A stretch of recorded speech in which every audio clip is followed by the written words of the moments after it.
Effect of colonial rule on the tribals. Tribals पे colonial rule के क्या effect हुए? सबसे पहला उसमें आता है एविक्शन फ्रॉम लैंड, जमीन से उनकी बेदखली, जमीन से उनको हटा दिया जाना।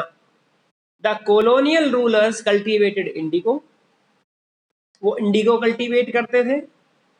जूट और पॉपी, पॉपी क्या होता है? एक खसखस टाइप का एक सब्सटेंस होता है जो इंटॉक्सिकेटिंग होता है, मतलब जहरीला नहीं होता। ये सब वो उगवाते थे या उगाते थे जमीन को हायर करके। और इन सब के लिए उन्होंने क्या किया, जो ट्राइबल जो थे, अब जमींदारों के साथ तो उन्होंने क्या रखी, दोस्ती रखी। लेकिन जो ट्राइबल्स थे बेचारे, जो सालों से अपनी जमीन को जोतते आ रहे थे, कल्टीवेशन करते आ रहे थे, उनकी जमीन को कैप्चर कर लिया। They captured waste tracts of land which the tribal has been cultivating for centuries. सदियों से जो अपनी जमीनों को जोतते आ रहे थे, उनसे वो जमीन छीन ली गई। दस इस प्रकार as a result of colonialism the tribals were evicted from their land. Colonialism की वजह से ट्राइबल्स को उनकी जमीन से बेदखल कर दिया गया। Some of them became britishers tenant. Tenant का मतलब क्या होता है? मजदूर। हाँ, तो ब्रिटिशर्स जो थे उनके क्या बन गए? वो बंधुआ मजदूर बन के रह गए। वो उनकी खुद की ही जमीन पे वो बेचारे मजदूरी करने लगे। क्या करें, हालात खराब हो गई थी भाई, जमीन छिन गई, खाने के लिए कुछ तो करना पड़ता था। They were sent in large numbers to mines, plantations and factories as coolies and laborers। सस्ते रेट में, बहुत सस्ते रेट में उन लोगों को क्या मिल गई? बहुत ही सस्ते रेट में उन लोगों को लेबर मिल गई। और ये लेबर जो थी, उनको भेजा उन्होंने फैक्ट्रीज में, प्लांटेशंस में और माइंस में। प्लांटेशन में मतलब इंडिगो प्लांटेशन। दूसरा जो इफेक्ट था वो था force them to have settled cultivation. अब कई जगह जहां पे नोमैड्स थे, उनको उन्होंने सेटल्ड कल्टीवेशन में डाल दिया। चलो वो अच्छी बात है, लेकिन सेटल्ड कल्टीवेशन में भी क्या था, वो अपनी मर्जी से करवाया करते थे काम। The colonial rulers did not like the nomads who move from place to place. जो ब्रिटिश रूलर्स थे उनको नहीं पसंद था कि नोमैड जो है एक जगह दूसरी जगह जाए। They wanted this tribal group to settle at one place. वो चाहते थे कि ये जो ट्राइबल ग्रुप है, जैसे बंजारा है आपके, इस तरीके के जो ट्राइबल ग्रुप थे, जो नोमैड्स थे, वो चाहते थे कि वो एक जगह सेटल हो जाएं। इट वॉज बिकॉज, ऐसा क्यों था, क्यों चाहते थे वो? Settled peasant were easier to control and administrate. क्यों चाहते थे वो खुद के फायदे के लिए। मतलब इसमें कॉलोनियल रूलर ये नहीं चाहते थे कि ट्राइबल्स का फायदा हो, बल्कि वो ये चाहते थे कि जो अगर सेटल्ड पीजेंट है, उनकी बस्तियां हैं, उनके परमानेंट उनका ठिकाना है, तो इससे उनको इजीली क्या कर सकते हैं, वो कंट्रोल कर सकते हैं और एडमिनिस्टर कर सकते हैं उनको easily. This would also ensure a definite and regular revenue for the state.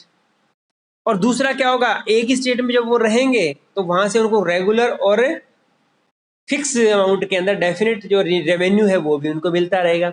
आज वो हरियाणा स्टेट में, कल वो चले जाए पंजाब स्टेट में, परसों चले जाए गुजरात स्टेट में, तो फिर वो कहाँ से रेवेन्यू कलेक्शन होगा, कौन सा स्टेट करेगा? इसलिए उन्होंने, अंग्रेजों ने अपने फायदे के लिए उनको सेटल्ड कल्टीवेटर बना दिया कि वो एक जगह पे रहे, और इससे क्या होगा, उन पे कंट्रोल करना इजी हो जाएगा और डेफिनेट और रेवेन्यू कलेक्शन जो है वो भी उनके लिए इजी हो जाएगा। तो ये क्वेश्चन आपका बनता है यहाँ पे कि why did colonial ruler want the tribal group to settle at one place? तो इसके आंसर्स क्या हो गए? पहला answer, because settled peasant were easier to control and administrate.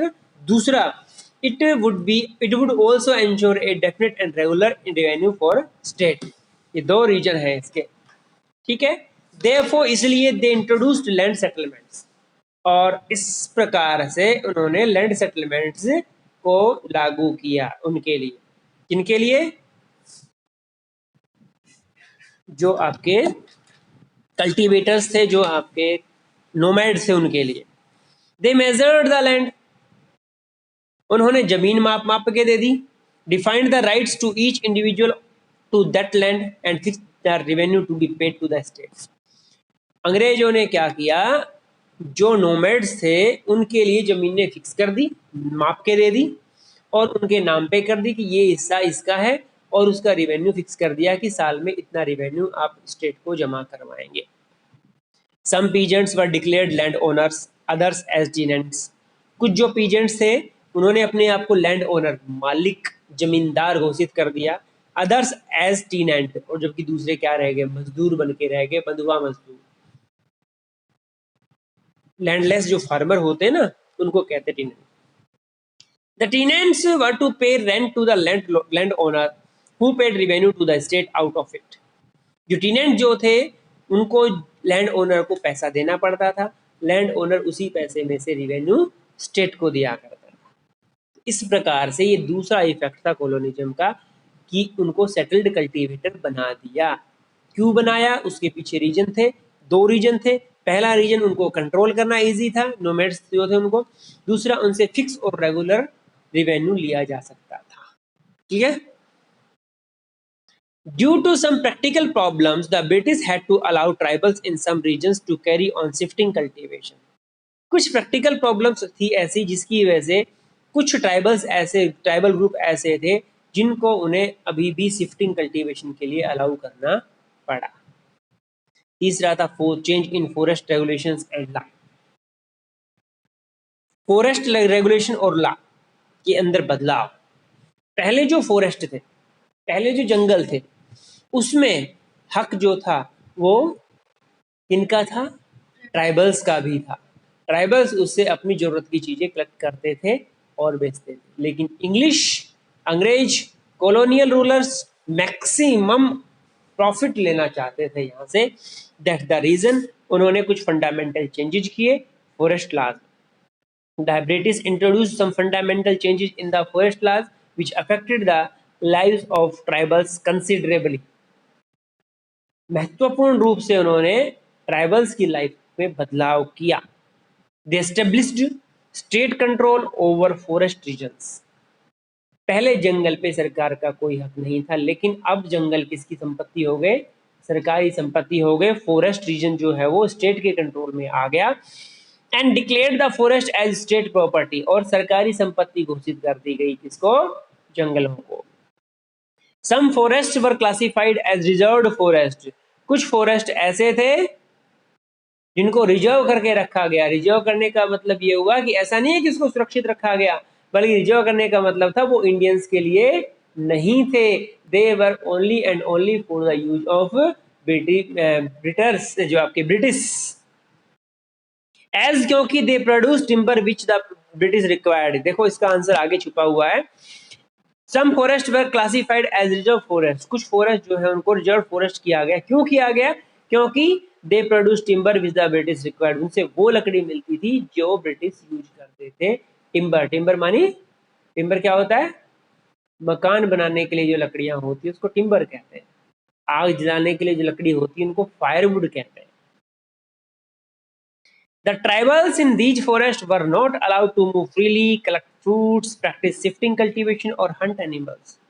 ऐसे फॉरेस्ट जो रिजर्व करके रखे गए हैं वहां पे ट्राइबल्स आज़ादी से ना ही आ जा सकते थे, ना ही वहां से फ्रूट्स कलेक्ट कर सकते थे, ना ही शिफ्टिंग कल्टीवेशन कर सकते थे, और ना ही वहां के एनिमल्स को हंटिंग कर सकते थे। As a result many tribals were forced to move to another area for work and livelihood.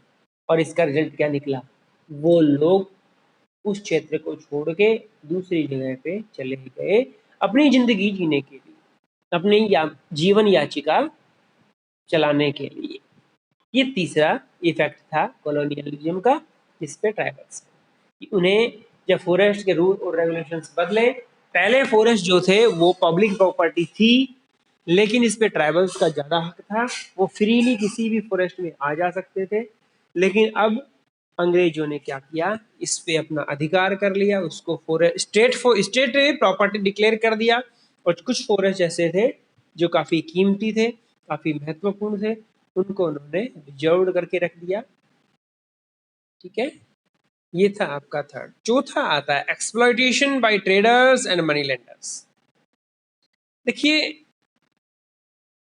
अब ट्राइबल्स जो थे वो क्या हो गए, लैंडलेस हो गए, जमीनें उनके पास रही नहीं। अब उनको दूसरा काम ढूंढना था। दूसरा काम ढूंढने के लिए क्या किया उन्होंने, किसी दूसरी जगह काम करना पड़ा। ये जमीन किराए पे लेकर के काम करना पड़ा उन्हें। तो उसका इफेक्ट कैसे पड़ा? Landless tribals were often forced to borrow loans from the money lenders on high rates of interest. Basically क्या होता था, जो लैंडलेस जो ट्राइबल्स थे उन्हें अपने लैंडलॉर्ड्स को, लैंड ओनर्स को रिवेन्यू पे करना पड़ता था, किराया पे करना पड़ता था, रेंट पे करना पड़ता था, और उस रेंट के लिए, उस रेंट को पे करने के लिए उन्हें मनी लेंडर से, जो पैसा उधार देने वाले होते हैं ना, महाजन, उनसे वो हाई रेट के ऊपर क्या लेते थे, पैसा लेते थे। एक बार जब पैसा उन्होंने किराए पे ले लिया, उधार ले लिया, तो बेचारे डेफ्ट ट्रैप के अंदर, डेफ्ट ट्रैप का मतलब क्या होता है, उधार का, कर्ज का जाल, उसमें ऐसे फंस जाते थे कि वो पे नहीं कर पाते थे। Crafty and dishonest money lenders also exploited them. जो डिसऑनेस्ट मनी लेंडर थे, पैसा कितना धार लिया, लिखा कुछ और, इंटरेस्ट हाई रेट पे था। ट्राइबल्स पढ़े लिखे नहीं थे, उनको हिसाब करना नहीं आता था, उनको मनमानी से उनके ऊपर टैक्स लगाया, इंटरेस्ट लगाया जाता था, उनका बहुत ज्यादा उन्होंने एक्सप्लॉइटेशन किया। Thus the tribals had grievance against the traders, moneylenders, as well as the colonial British rulers. इस कारण से ट्राइबल जो थे उनको शिकायत थी, किस से, ट्रेडर से भी थी, मनी लेंडर से भी थी, और कॉलोनियल ब्रिटिश रूलर से भी। इनका सभी ने क्या किया, एक्सप्लॉइटेशन किया। They considered all the three as outsider और दिकूज। बहुत अच्छा टर्म आया, दिकूज। दिकूज क्या होता है? ट्राइबल जो थे वो तीन टाइप के लोगों को, एक तो ब्रिटिश रूलर्स को, दूसरे मनी लेंडर्स को, और तीसरे लैंड ऑनर्स को, जिसे कहें, सॉरी, ट्रेडर्स को। इन तीनों को दिकूज कहते थे। दिकूज का मतलब होता है आउटसाइडर्स, बाहर के लोग। बाहर के लोग का मतलब ऐसा नहीं है कि वो विदेशी थे, जरूरी नहीं कि मनी लेंडर्स विदेशी हो, इंडियन थे, लेकिन वो उनकी ट्राइबल ग्रुप से अलग थे, ट्राइबल ग्रुप से बाहर थे, इसलिए उनको दिकूज कहा उन्होंने, आउटसाइडर कहा उन्होंने। ये 4 इफेक्ट थे कॉलोनियल रूल के। बाकी के 2 आपको कल मैं डिस्कस करूंगा आपसे।